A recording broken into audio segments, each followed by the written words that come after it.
Hello.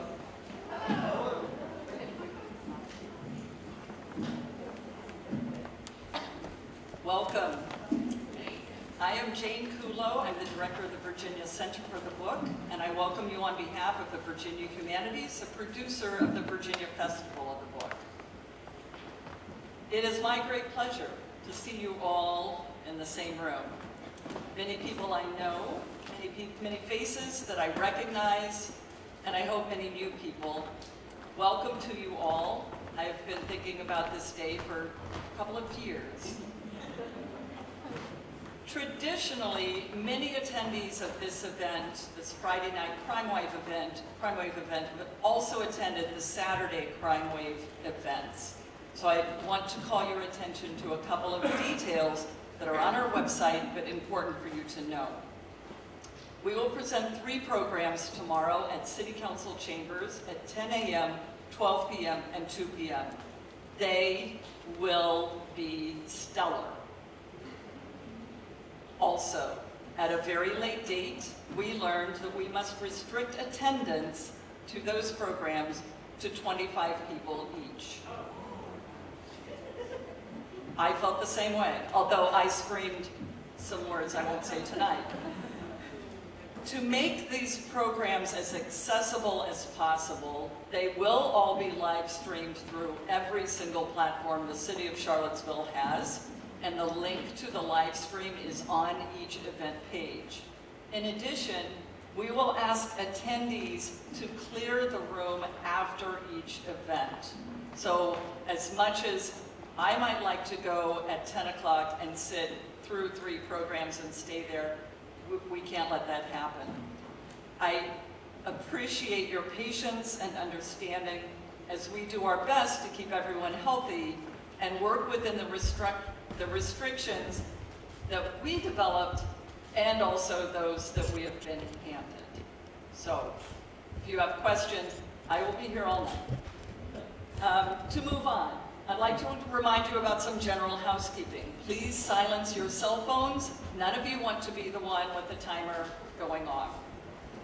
If you'd like to tweet or post anything about tonight's program, please use hashtag VABookFest. As many of you have heard for many years, the festival is free of charge, but not free of cost. Please remember to go online for information about how to support the festival at vabook.org/give. We also ask that you support these amazing authors and our local booksellers by purchasing a book today. The authors will be available for book signing after the program. We want to thank New Dominion Bookshop for managing sales. You may have noticed, those of you who have attended for many years, that there are no paper evaluation forms. That does not mean we don't want to hear from you. We just decided to save a forest of trees. If you could, please, there's a QR code and there's also a URL on the back of every printed schedule. We would truly appreciate your feedback. Now, let's get to why you're here. Tonight's program is Sisters, Secrets, and Spies. Our moderator, Ellen Crosby, is the author of the Virginia Wine Country Mystery Series. Her newest book, Bitter Roots, publishes in the US on April 5. Her books have been nominated for several prestigious awards, and The French Paradox was one of Strand Magazine's top mysteries of 2021. In 2023, she will publish her 3rd book in her series featuring international photojournalist Sophie Medina. Ellen's previous work as a reporter and an economist includes serving as a Moscow correspondent for ABC Radio News, a job that just keeps giving. So, with that, I hand the program over to Ellen. It's great to be back, you guys. I can't believe it. 3 years ago in 2019 was the last time I was in this room. It's just, life has just changed. But tonight I have 3 wonderful authors, and I want to introduce each of them, and then we have a lot of questions to get to, and so let's get started. To my immediate left is Kellye Garrett. She is the author of the suspense novel Like a Sister, published by Mulholland Books, about a black woman in New York City looking into the mysterious overdose of a strange reality star sister. She also wrote the Detective by Day Lightweight Mysteries, which have won the Anthony, Agatha, Lefty, and Ippy Awards, and been featured on the Today Show as a best summer read. She serves on Sisters in Crime's National Board, and she's a co-founder of Crime Writers of Color.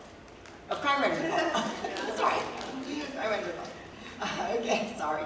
And then next to Kellye is Naomi Hirahara, who is an Edgar Award-winning author of multiple traditional mystery series and noir short stories.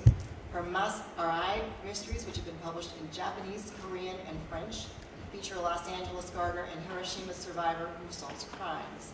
The seventh and final Mas-Arai mystery is Hiroshima Boy, which was nominated for an Edgar Award for Best Paperback Original. Her first historical mystery, the one we're going to talk about tonight, is Clark and Division, which follows a Japanese-American family's move to Chicago in 1944 after being released from a California wartime detention center. Her second Leilani Santiago Hawaii mystery, which she's going to talk about tomorrow, An Eternal Lay, is scheduled to be released in 2022. A former journalist with the Rafu Shunku newspaper, Naomi has also written numerous nonfiction history books and curated exhibitions. She's also written a middle grade novel called 1001 Cranes. And she and her husband live in Pasadena, California with their shelter dog, Mookie. And then next to Naomi is Alma Katsu, who I've known for many years. She is the award-winning author of 7 novels. Red Widow, her first spy novel, has been hailed by both critics and former CIA employees as pulse-pounding and ultra-realistic, probably because she had a 30-plus year career in the CIA and NSA. Red Widow was a New York Times editor's choice and is in pre-production for a TV series with Fox, and was recently nominated for Best Hardcover Thriller by International Thriller Writers. But there's more about Alma, because she writes historical horror stories that offer a twist on real-life events. And she's been nominated multiple times for both the Bram Stoker and the Locust Awards, and The Hunger was named one of the 100 best horror novels by NPR. So she's really got a lot going on. So, welcome to all of you, and we're thrilled that you guys are here with us. So I thought I would start by asking each of you to just briefly tell about the plot of your book. I have read them all. They are all amazing. You need to buy all of them. Just saying. Hi everybody. First, thank you for having me. I stink at telling the plot, so I'm going to just tell you how I got the idea. So the idea for Like a Sister actually came from an actual New York Daily News headline, and it was Lyric McHenry, pregnant former reality star, found dead at 26 in Bronx with cocaine and no pants. And I was just at the Tucson Book Fest, and I told people that headline, and they were like, that's not a real headline.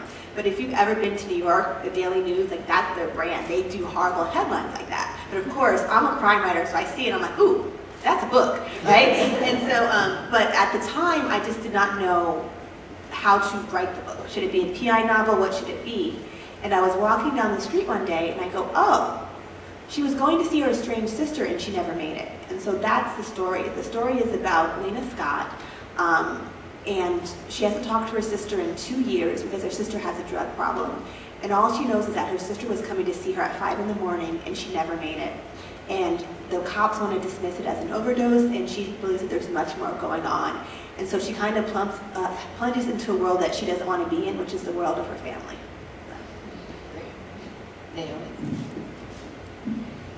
So does anyone know where Clark and Division is?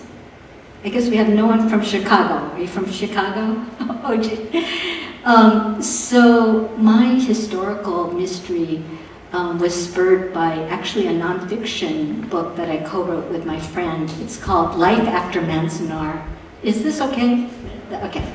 So I also helped with some materials for the Nancinar National Historic Site, which was one of the 10 incarceration camps that held Japanese Americans during World War II.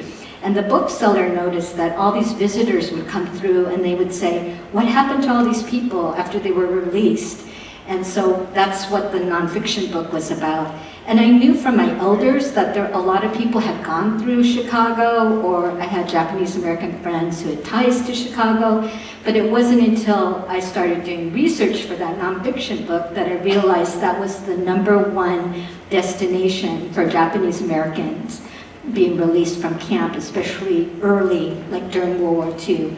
And the reasons for that was that it was, Chicago's in the middle of the country. It was the #2 populated city. And ironically, they had a lot of factories, defense factories that needed workers. So it's kind of strange that they claimed that these people were seditious, yet they were recruiting them to work in defense factories. So during that time period, there were like 400, before World War II, there were 400 Japanese Americans. By the mid-40s, there were 20,000. And I'll get into all the particulars later, but there were some crimes that happened within the community because you have a bunch of, the first ones to arrive were young, like 20-something Japanese Americans who didn't have their parents. And just imagine if you were yanked from your home, you were in this detention center, and suddenly you're on your own in one of the most notorious cities in the United States. And of course, you're going to get into trouble. So that kind of, I follow a family that goes, and it's also about sisters too. And we're going to talk about yeah. that. So it's about a family that arrived in Chicago. The older sister had gone there previously, but something has happened to her. So it's up to the younger sister to find out what and to carry her parents through this very chaotic period in their lives. In Clark and Division? And, oh, that is an intersection in Chicago, and that was one of the way stations, one of the places where they lived. So I'm with Kellye. It's really hard when someone asks you, what's your book about? You know, my mind always goes blank.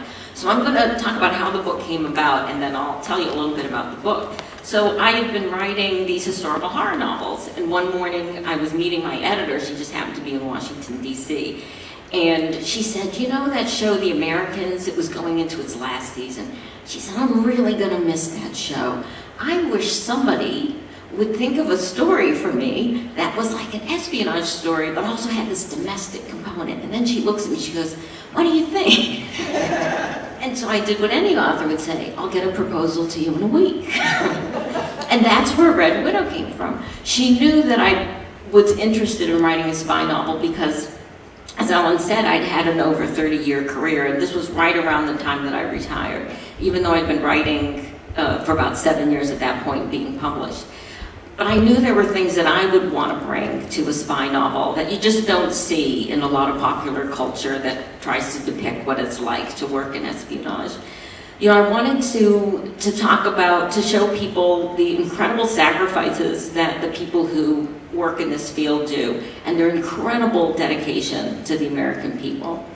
But I also knew of a particular case that if I ever got the chance to write, I would write about this case.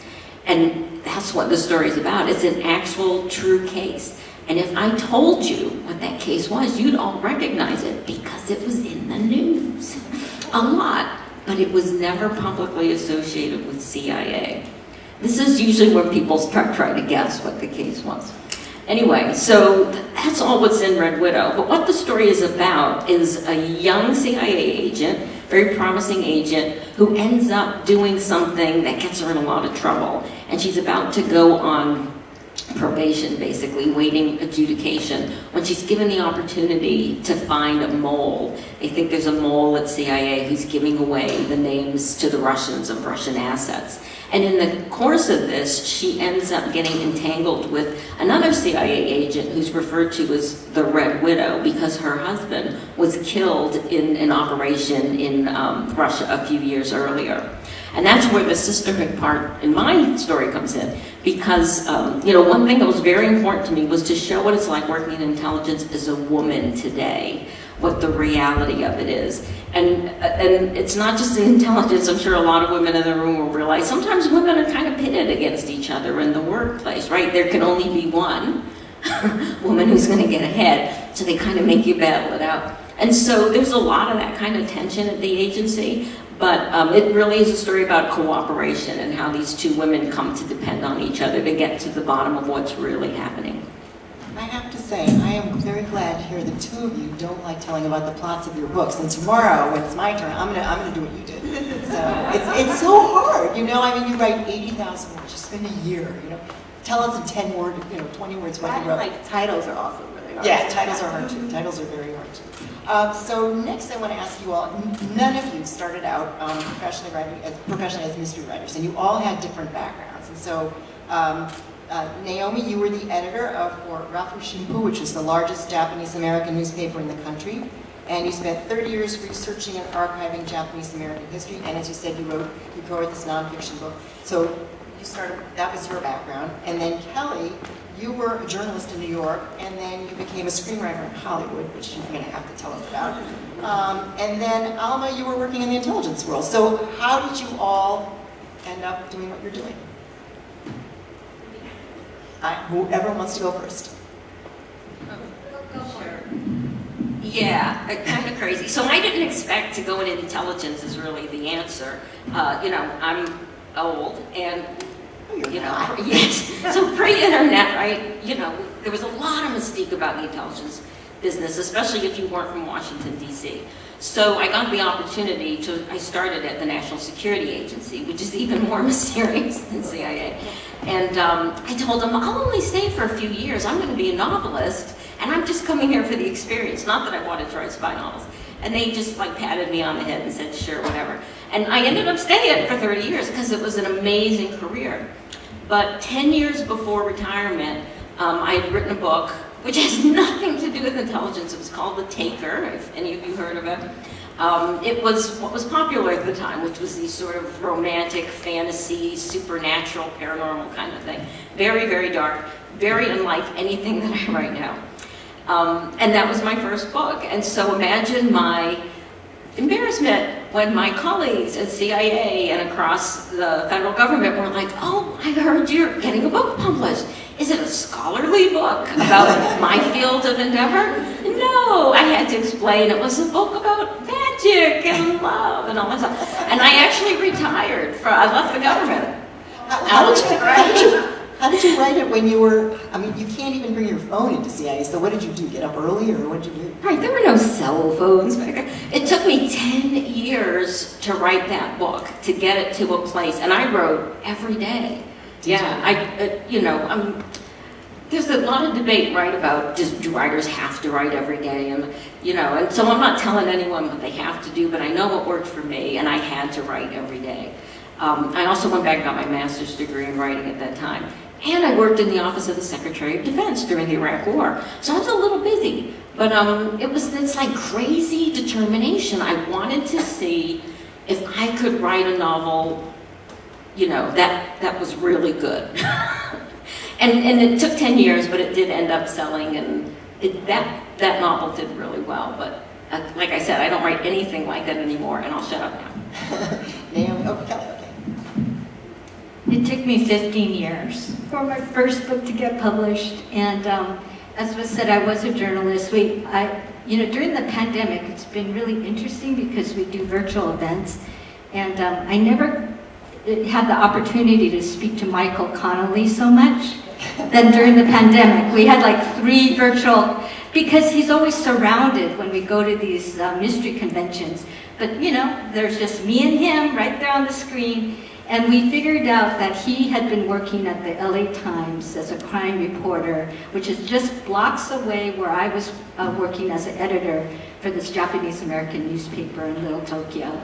And so what I would do after work, I would go to extension. They probably have extension classes around here at UVA, and working on that novel at night. And that's when we had dot matrix printers, right? And I would kind of print it out at work. But I would work on it in the morning. And I think what's been interesting for me is getting to know crime writers who were journalists. And I think one thing is we kind of watched the whole law enforcement process in terms of we find out there's an arrest, there's a crime, there's an arrest, arraignment, we go to court. So I think that gives us special insight into what happens, as well as all these people come to us and they want to tell us their stories, but they have some kind of secret agenda. So we're very suspicious. So I think that makes us good crime writers as well. I'm not that exciting as you guys are, but You're excited. So, yeah. So basically, I did all this type of writing because I was too afraid to write a book. Because I had been wanting to be a novelist since I was 5 years old. I was too scared. And so I was a journalist. And I'm like, let me go to film school, which is the most expensive thing to do to avoid something. Okay? Like, I'll be paying that off for the rest of my life. Okay? So I went to USC's film school, and then I got a job. I spent a year on the TV show Cold Case. And then I got fired. And so literally, it was like finally, like, we had to hit rock bottom for me to actually decide to write a book. And then I got an idea for my first book, which is the Detective by Day series, because I was driving past a billboard in LA offering a $15,000 reward for information on a murder. And I was so broke, I said, ooh, I should try to solve that for the money, which is the silliest idea. I would have been on the billboard, my mother would have killed me. And so, but it turned out to be a really good idea for a book because that was the Hollywood Homicide, which won the award she mentioned. And so that was my journey. And so now I still work in corporate America as a writer, communications writer, but I luckily get to now be brave enough to write books on the side. So That is a great story. So the title of our panel is Secret Sisters and Spies, and I grew up with brothers. I'm the mother of 3 sons, but I have 2 daughters-in-law who were extraordinarily close to their sisters. And there was something in Kellye's book and Naomi's book because they're about sisters specifically, and blood sisters. So what is that thing about sisters? do you have sisters? I have no sisters. Oh, I have sisters. Do you have sisters? So this is where the fiction comes in. So the book is told from the younger sister's point of view. Her name's Aki, and she's always in the shadow of her older sister Rose. And I am the older sister, and my younger brother is 8.5 years younger, and he adores me. He idolizes me. So we have a great relationship. So but I have a lot of girlfriends who are they're the younger sister, and they're kind of kvetching about, what their older sister did. And so what I had to do was I interviewed my friends, just to get deeper into the characters. But yeah, this is where the fiction comes in. I have 2 sisters, and so I dedicated the book to them preemptively. And the dedication says, to Donnie and Nikki, I love you even when I hate you, and I know the feeling is mutual. And I think if you have sisters, you're probably nodding along because you completely understand that. And my mom is, she has an older brother, but for her mother, she's the oldest of 4 girls total. So and then my grandmother on her mother had 5 sisters, so I totally understand. Like, I had to do no research. I could just look at my family. I understand. Really obvious in your book. Yeah, like I understand that relationship, because it's one thing. Brothers, I have a brother too. It's just different, It's like you love each other, but also you want to kill each other sometimes. So. I love the dynamics between. Well, of course, her sister is dead, but Desiree is dead. But just the whole in the backstory with the father, it was really, really well done, and the dialogue, and it was great. I loved it. So, Alma, according to the acknowledgments in your book, it was vetted by the CIA before it was published, so we want to know all about that process, and we want to know what you had to leave out, and nobody who's here is going to tell anybody. No one online either. Right? And that pay no attention to that reporting back then. So what happened? What's it like? It's an interesting process, but up front. I mean, the first day you get your security clearance, and they slap a piece of paper on the table in front of you that you have to sign, and it's a non-disclosure agreement, where you agree for your entire life, not just while you're employed, that you will never, basically it's about writing, though. They really need to change it. It's kind of old school, right? Like you won't write an article or a book or something without giving the agency a chance to review it. You're not allowed, of course, to share any secrets that you learned. So, I've known this it's only supposed to be about stuff that you worked on, but believe it or not, the Office of Public Affairs at the agency used to call me up and say, oh, we heard you're publishing another of those books of yours. You really should run that by us. And I said, that would be a gross misuse of the government's time because it's supernatural. And so this was the first time. Wanted free copies. Right. I really had a hard time picturing George Little reading my book. But This was the first time for reals, because I already had a contract, that I had to run it by the PDB, the Pre-Publication Review Board. And they didn't ask for one change. Really? Yeah. So I know that I could have gone a little closer to the line. But what I found over the years, because I've tried to write other spy books and they sucked, but they had to go through the review process. And some of the times they cut out stuff that made no sense. Like I couldn't use the term chief of station, which is a very common term, right? Anybody who reads newspapers or watches TV for that matter. So what happens is there's a pendulum that sort of swings, and it's very politically driven. So sometimes they're very tight, and they don't want. What they're trying to do is discourage people with the agency from sharing any information, from getting a book contract. Actually, I could tell you stories under the Bush administration. But then sometimes it's loose, and I just caught it at the loose pendulum swing. Probably next time it'll be a little tighter. I feel like I learned a lot more about the workings of the CIA after reading the book. I mean, it's where I live. It's in my backyard, pretty much. And a lot of people I know and some members of my family are in intelligence. But I really felt like I got such an inside look into what goes on in that building. Well, thank you. Without giving away secrets. And I was really just amazed after the book came out how many emails and text messages I got from people I used to work with, but also people I didn't know who had retired who said, it's just like being in there, which can be a little depressing once you read it. Okay. So the other thing I wanted to talk about is all three of you have extraordinarily vivid settings for your books, which I think are so strong that they're practically a character in your book. So Alma, you have the CIA, and Naomi, you have 1940 Chicago, and you have the hip-hop music world in New York City. So can the two of you talk about, all three of you actually talk a little bit about the research you had to do for the books? And Alma, I guess just tell a little bit more. I guess we talked about this a little bit, but did you feel that you had to sanitize anything? So, but first you two talk about New York and Chicago. I like to write what I know, and so when I lived in LA, I wrote about LA, so guess where I live now, guys? New York. I live in New Jersey.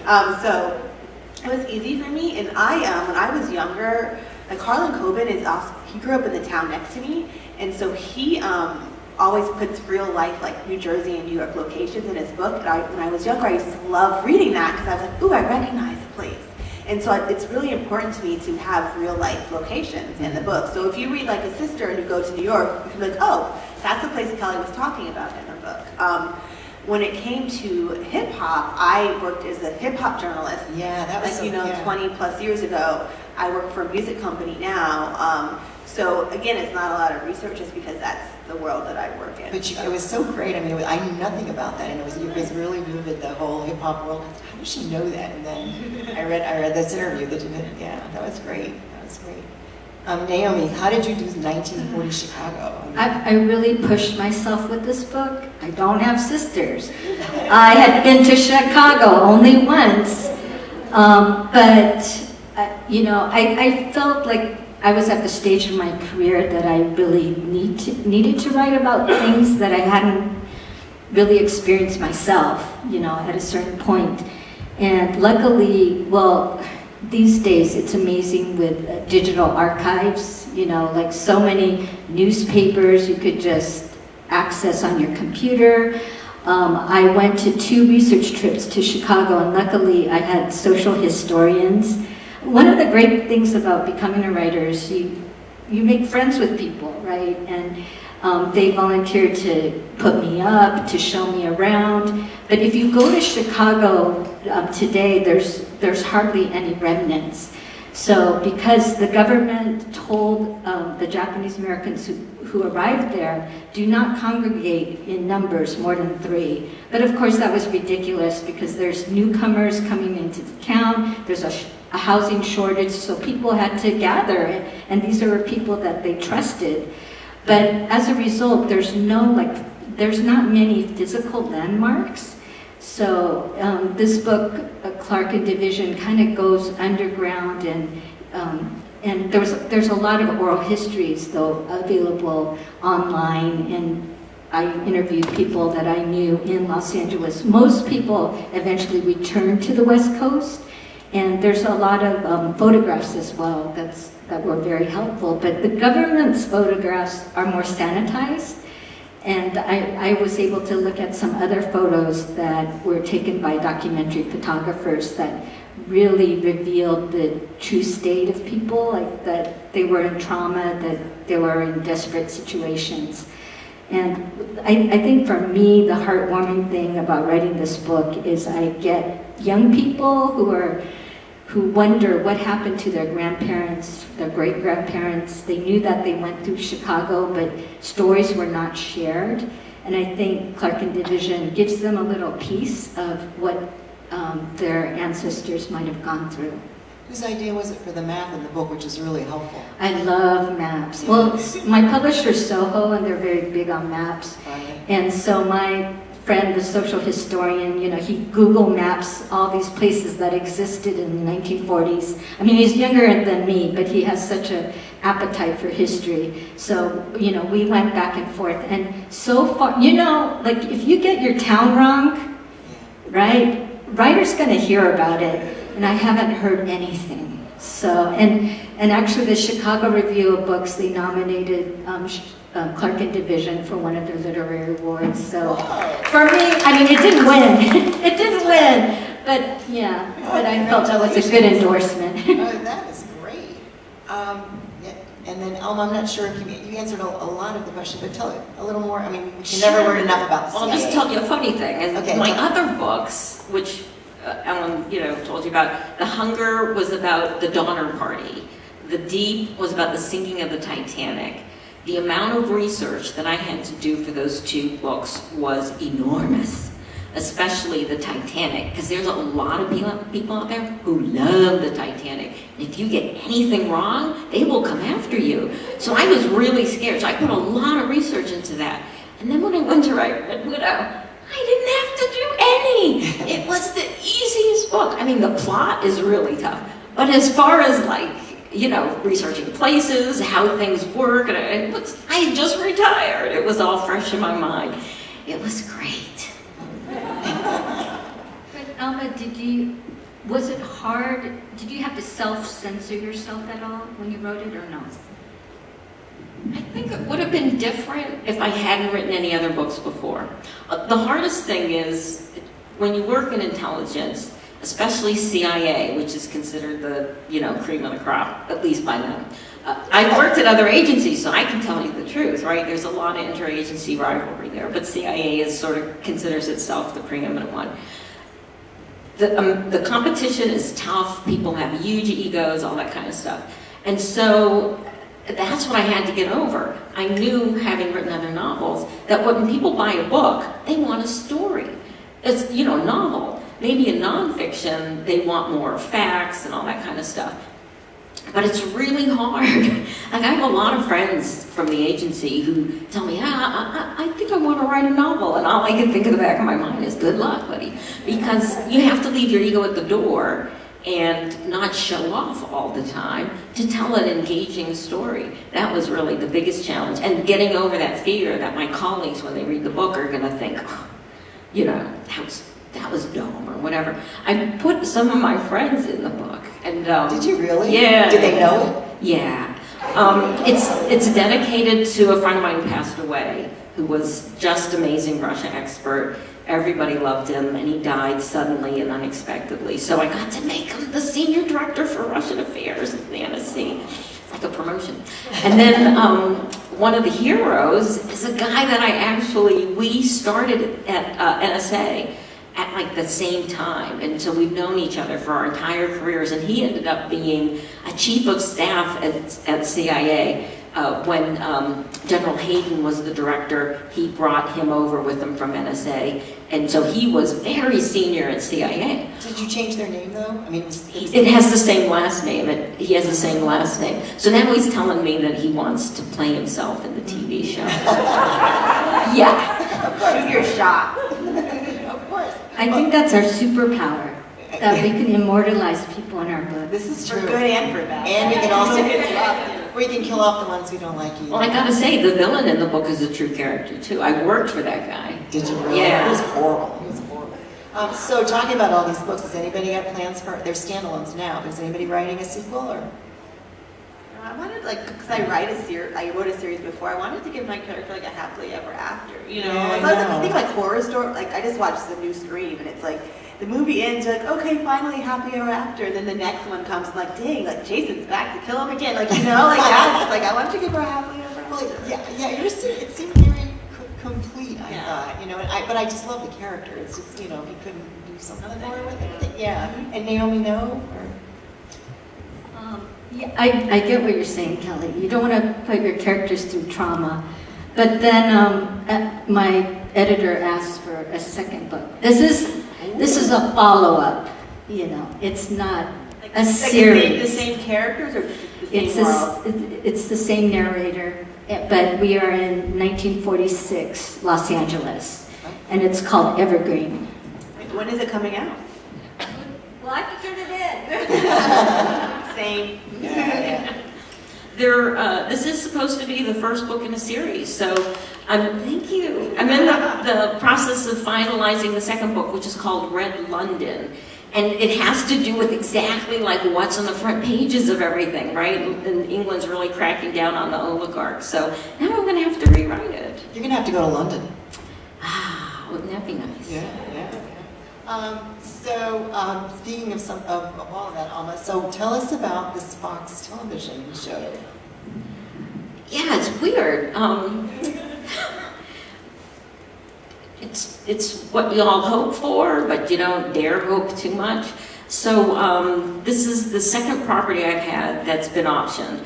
The Hunger actually was optioned by Ridley Scott, but I was kept at arm's length away from them. They held the rights for 2 years, and then they eventually let it go.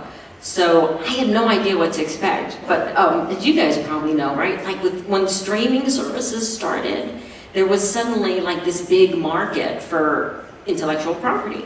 And I told my agent, like especially in horror, it's like everybody I know was getting a TV series. I want a TV series. So it was the spy novel. This got optioned by Fox, I think before the book was published. It took forever. I guess I scared my agent a little bit because they made me an executive producer, and I don't know anything about TV. What does an executive producer do? Free money. I think, yeah, money. That's right. It's dragged out really long for a lot of reasons that I'm sure you guys are more familiar with. You know, like COVID, just the things that had been bought the year before, they're just getting to now. So, and then we had one of the senior executives who was sort of the champion for it left the network, and so a new senior vice president came in, and they wanted the show to be different. But we are waiting right now to hear whether or not they're going to give us the green light on the pilot being made. So that's been very exciting. Do you know who would be in it? Well, the script's written. This has really taken a long time. I've learned a lot about the process. It's crazy. I think I found a process that's worse than being in intelligence. But yeah, so she wrote a script. She had to rewrite it like 9 times. And now we're waiting to hear. Is it cast yet? No, I guess that would come next. Kellye can probably tell us how that works.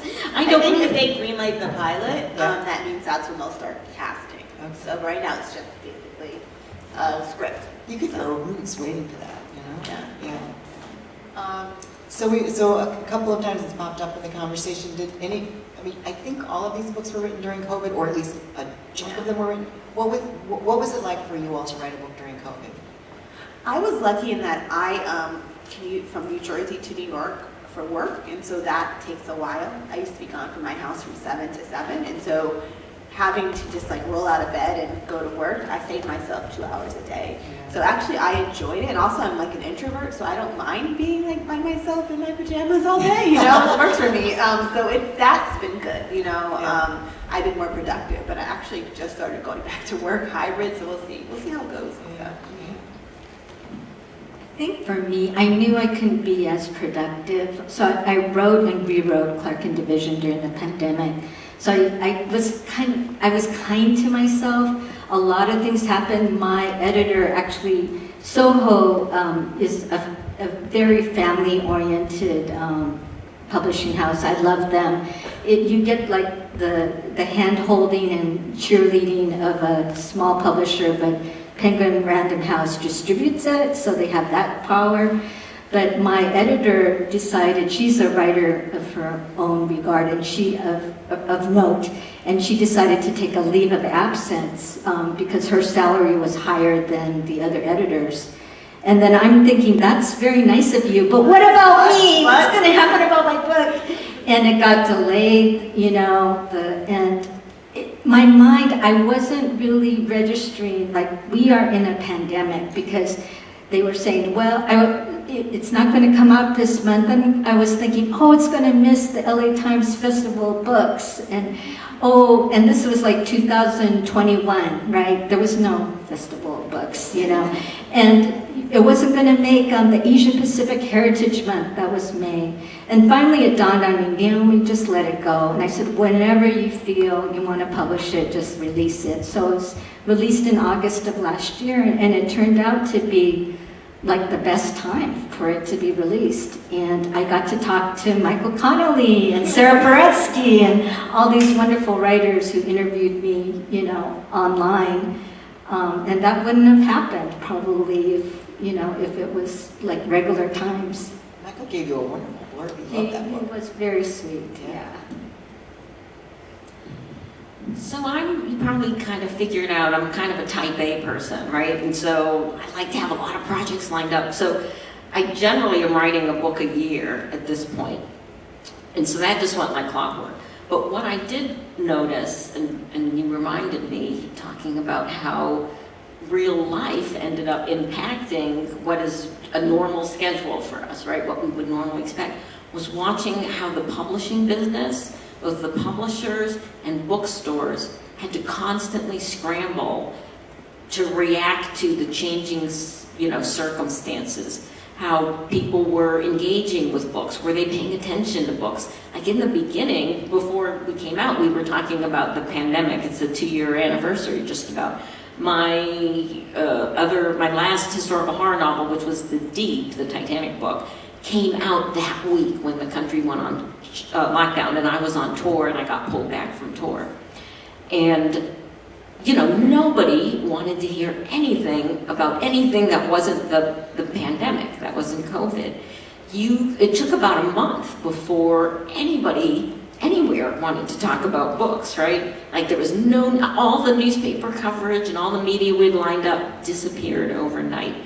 And that went on for 2 years. The publishing industry has really had to be nimble and react, and not always They're all working from home. I'm sorry? And they're all working from home, and I think I've really noticed now that this is the book I have coming out in April, The Fervor, which is the next historical horror novel, which has to do with Japanese internment camps, is my third one since the pandemic, and so I've really got to watch all the changes, how they release the book, how they try to market it, and all that kind of stuff. It's really been a tough time for the publishing business.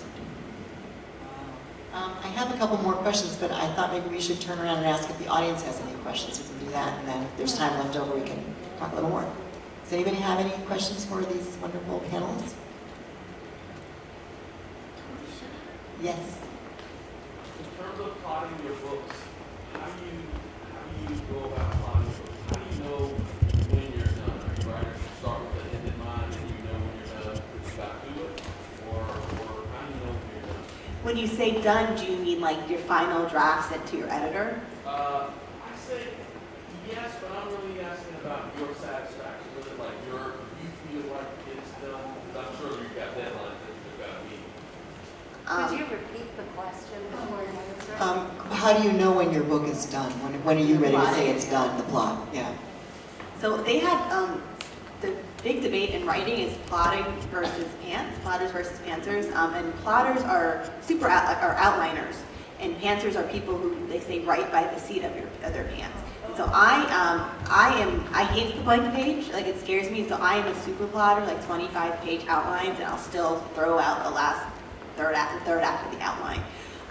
So also, what I do is my first draft is called the vomit draft, because I'm just spewing things out and then I clean it up later. So I usually try to write do as much as I possibly can for the book, where I literally don't know what else to do with it, and then I'll send it to a few friends who I trust, or I'll send it to my agent, or if I think it's good enough, I'll send it to my editor. But with the expectation that I want you to look at it and to tell me what's wrong, not that, oh, this is perfect and this needs to be published right away. So that's my process. I'm curious to hear what Naomi and Alma's process is. It really depends on the book. For me, is it going to be more of a character-driven book, or is it more like a scenario?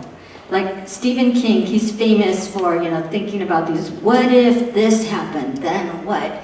And actually, Clark and Division was more of a scenario book, like what would happen if these people who are in Chicago, the younger sister lost her older sister, what would happen? And in essence, this book was not so hard in terms of plotting. It was more like a domino, like one thing happened and that, affected this and affected that, and affected that. What I find hard is actually some of the more character-driven. I think it's more like a spider web, like it could go in all these different directions. And sometimes you go in the wrong direction, you have to pull back and, we actually want to go this way. So, yeah. Yeah, there's no answer. So in real life, I was an analyst, so I'm very analytical, right? So I try really hard to learn lessons every time I do write a book. And every time I hand it into my agent, I said, I think we just proved that I actually don't know how to write a novel. Every time. But I have noticed the pattern. Like, again, the first draft, you want to tell yourself that it's okay, but there's problems there. You end up throwing out the last third and rewriting it and making it trickier. I mean, that just seems to be the pattern over and over again. You just, like right now, readers' expectations are so high that they can't see what's going to happen at the end. It's going to be trickier and trickier and trickier. That's what I kind of felt about Red Widow. I wrote the outline. I told her, my editor, Sally Kim, who's amazing, what it was going to be about. And for a year, she just kept ratcheting it up. Yeah, that's good, but what if we did this impossible thing that you're never going to be able to explain? What do you think about that? Wow. Okay, and I take a month and I think about it. Okay, I think I can do it. Well, then what about, it was like the trapeze just kept getting higher and higher, and I was scared, but I knew she could get me through it. So I refer to it as like the most complex Jenga puzzle, because every time something changed, I'd have to pull out 20 things that it was connected to and redo it. It's horrible. I love writing. I like writing. We like writing, guys. We promise. We like it. Anybody else? Yes. You had mentioned that Kellye had written a series called The Accident. I'm sorry. I have a series. Well, It's called Detective by Day Mysteries. Yeah, it's about an actress. can you just tell us a little bit about that? Sure. So I describe her. Her name is Dana Anderson. I describe her as a semi-famous mega broke actress, and I was a semi-successful mega broke writer when I wrote her. So I couldn't have be just me. So I was like, I'm just going to make her an actress. And so it's kind of like a Janet Ivanovich heightened reality type of humor. And so she is dead broke. She used to be a commercial spokesperson. She loses her contract, and her family's about to lose their house, and she needs money. And she happens to see a billboard offering a $15,000 reward for information on a hit and run, and she realizes that she drove past it. And she's like, well, if I can just remember something about the car, I can tell the police, and I can get the money, right? And then next thing you know, she's running down the street in her Louis Vuittons, chasing after criminals and breaking into houses. So it's like a really fun kind of lightweight series. So. Great reviews too, and won all those awards. Yeah. Anybody else? You all are like, the lights are shining on us. It's really out there in the darkness. Anybody have anything? So, I've got a few more questions. So there's always the story. There's one story about writing the book, something that happened, an interview you did, something, something somebody said, oh, okay, thank you, 10 minutes. Something that happened. What's the story?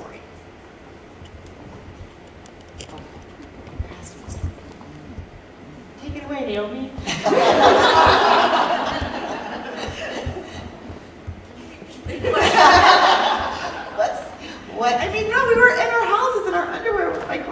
pajamas, maybe not. But like writing, sorry. My process. But that's like what we were doing. Like I wish I had a fun story, like I was somewhere or something, but I was literally. But there must have been something with all the stuff that happened, like you had to call somebody and ask them what, But no, here's the funny thing, when you're a crime writer, and my friends and my family realize this, you like will just, like I'll text my friend like, oh, what's the best place to bury a body in Jersey City? And they just tell me, they don't even question it, And so that's the thing, is like, they just know that, It's like, you just ask these questions. Like, my friends just know that I'm gonna ask them the most crazy questions. I'm not trying to kill somebody, it's research, so. It is. But, I mean, I love that stuff, when you call somebody and you. What's your story? Oh, geez. See, it's a hard question.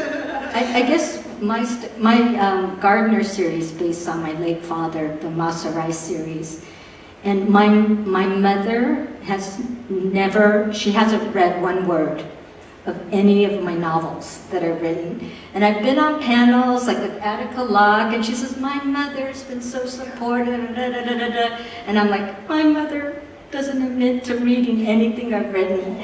But when we were open, she would bring the best food for the reception, and that's her way to say that she loves me.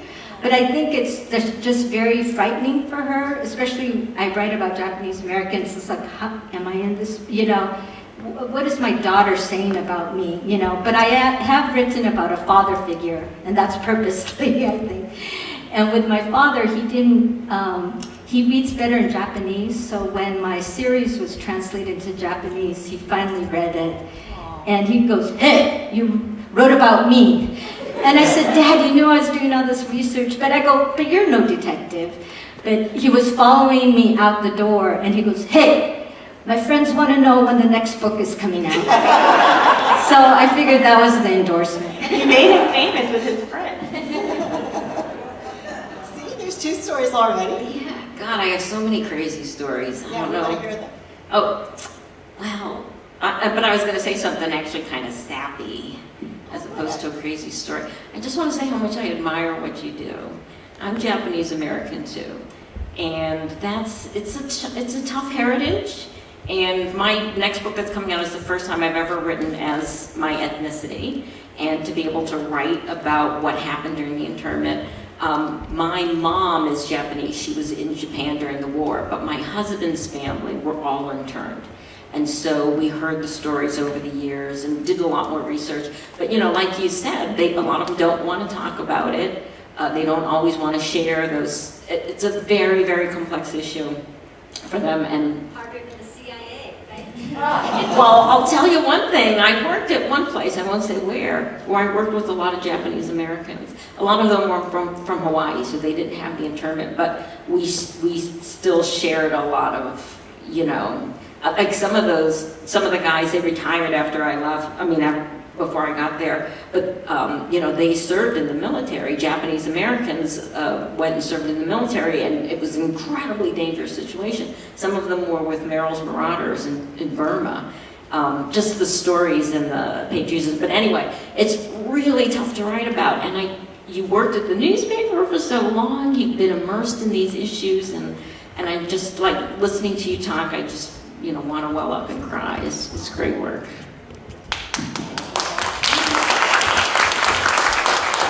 Okay, so last question now. Sorry. So what's next for each of you? Go first. So when I was working on Like a Sister pre-pandemic, I went to a friend's house in Baltimore for a writer's retreat. And she was not there, but she lived in a beautiful 4-story row house. And I remember thinking one day as I was going to bed on like the 3rd or 4th floor that I could go downstairs one day and find a dead body. And then they'd be like, who is this person? Why did she kill somebody? And so that's the idea for the next book. This black woman comes to Jersey City, which is why I was asking about dead bodies in Jersey City. And she's supposed to have a romantic getaway with her boyfriend, and she comes downstairs one day, and he's gone, and there's this missing woman that's now down dead in her foyer. Do you know how it is? I'm writing it now, and I do have an idea of how it ends, but my editor and agent also would like to know that. Great. I pre-plan my books like 5, 7 years in advance. And one of them is going to be set in DC, but it's a historical, and it's about this couple, they're judoists that taught Teddy Roosevelt jiu-jitsu. And the woman, the wife, she actually taught the White House, like, women how to do martial arts. I'm not quite sure where the crime's going to come in, but I'll be thinking about it for the next probably 5 years before I write it. You do need that, like, germination period, and I think of a book and then I kind of put it away, and then a couple years later, suddenly I realize what needs to be written. My next book is The Fervor, which, so the historical horror, which I know, they're not straight historicals. There's a lot of history in them. This one is probably the most fantastical of all of them. But one thing I found out when I was writing, people always want to know, well, why, the Donner Party? Why should we care about what the Donner Party today? They don't ask that about the Titanic, by the way, because that's evergreen. But, and it made me think, well, why? So I looked at what was the issues of the day for the Donner Party, which happened to be Manifest Destiny and I'm trying to think what else, but religious, this was right before the Mormon Wars, so there was a lot of questions about religious freedom and all that. But it paralleled what we were going through in America at that time, which was roughly 2016, I'll let you do the math. So that's what I found, is these historical horror novels are really not about the past so much as about today, how the same ills keep haunting us over and over again because we're not learning from history. So The Fervor is about the internment camps, and all of them are, I should say, are always written from multiple points of view, so you have all these threads going through it. And it kicks off with an actual historical event, which was the only deaths on the mainland, U.S. mainland, of U.S. citizens during the war, which was when a fire balloon exploded on Gerhardt Mountain in Oregon, killing 1 adult and 5 children. And we opened with that incident in the book. But then there's a bunch of threads going through it about what's really happening in the internment camps when this mysterious disease breaks out and who knows about it when and all this stuff. But what it's really about is what's going on in America today. I don't know if you're aware of this, but in the last couple years, there's been an explosion of violence against Asians in this country. It's gone up over 300%. It's not often brought up in the newspapers, but because of the politicalization of COVID, it's been taking a toll on Asian Americans. When I did the research, I was astounded at how much parallelism there was. The white vigilante groups back then kind of have the same thing going on now. I don't want to politicalize this, but it's very, anyway, so that's the next book. That comes out at the end of April. Wow, so a lot to look forward to. And in the meantime, there are books in the back, and everybody's going to be signing. So thank you all for being a wonderful audience. Thank you guys for being a terrific panel. Thank you, Ellen. You're a great moderator.